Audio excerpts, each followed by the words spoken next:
At its peak, this single island supported over 8 million people within a hyper-dense grid of steel and glass, the most concentrated hub of human activity on the planet. When a fast-acting global pathogen triggered the planetary anthropause, this density became a liability, leading to a catastrophic and total infrastructure failure within months. As the final defensive perimeter around the city collapsed, a terminal zookeeper at Central Park systematically breached the zoo's containment mechanisms, choosing to release the animals into the urban geography rather than letting them starve in their pens. The resulting zoo manifest provided a highly volatile mix of climate-hardened survivors. This group included behavioral generalists like the Japanese macaque, alongside specialized apex predators like the snow leopard and the grizzly bear. Isolated by the surrounding rivers, these species were trapped within the ruins. Over the next 10,000 years, the crumbling city transformed from a graveyard of human civilization into an inescapable evolutionary pressure cooker. At the highest elevations, high-rise roofs transitioned into isolated islands. Silt accumulation and uninhibited plant growth created a canopy level where aerial pine forests are now connected by bridges of high-tensile copper cabling and thick vines. Survival in this strata led the Japanese macaque to evolve into the skywalker. Their tails became fully muscular, prehensile fifth limbs, while their hands developed high-friction lever pads to grip crumbling masonry and exposed rebar. To hunt them, the gargoyle leopard, a descendant of the zoo's snow leopards, developed paws with specialized, flexible musculature. These act as low-pressure suction pads, allowing the predator to scale vertical skyscraper glass in total silence. When a leopard lunges across a 30-foot chasm to ambush a troop, the macaques respond with coordinated tool use. They utilize their prehensile tails to swing beneath the sky bridges, dropping structural debris onto the predator to force a retreat. While the extreme altitude offers safety from ground-dwelling predators, it imposes a razor-thin margin of error. In the canopy, gravity remains the ultimate selective pressure. Below the canopy, Fifth Avenue has become a marshy canyon.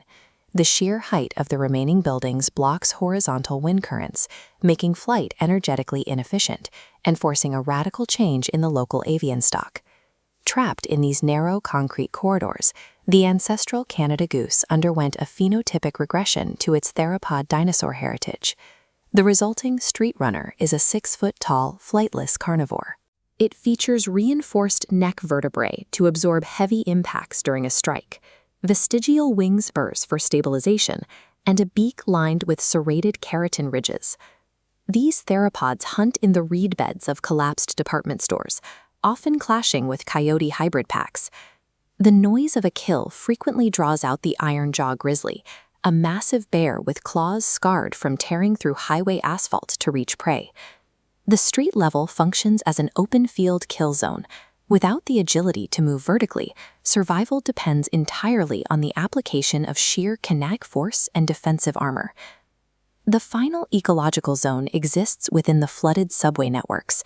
These tunnels have been transformed into anoxic, waterlocked mangrove systems where light never penetrates. Extreme predatory pressure forced Japanese macaques to abandon the ground, fracturing the species into two lineages. To combat light deprivation, the ghost macaque's ocular volume expanded by 40%. They developed an acoustic echolocation mapping engine based on high-frequency clicks. They hunt in absolute darkness, targeting blind cave fish and the titan rat, a badger-sized rodent with a hypercalcified, armored hide that protects it from falling tunnel masonry. By removing light and introducing constant water submersion, the urban environment engineered a primate that is biologically unrecognizable from its cousins in the skyscraper canopy.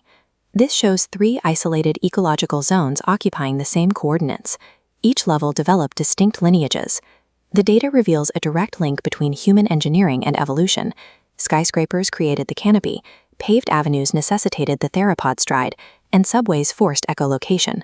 The decaying urban grid served as an active biological chisel, dictating the physical limits and successful traits of every lineage that managed to endure.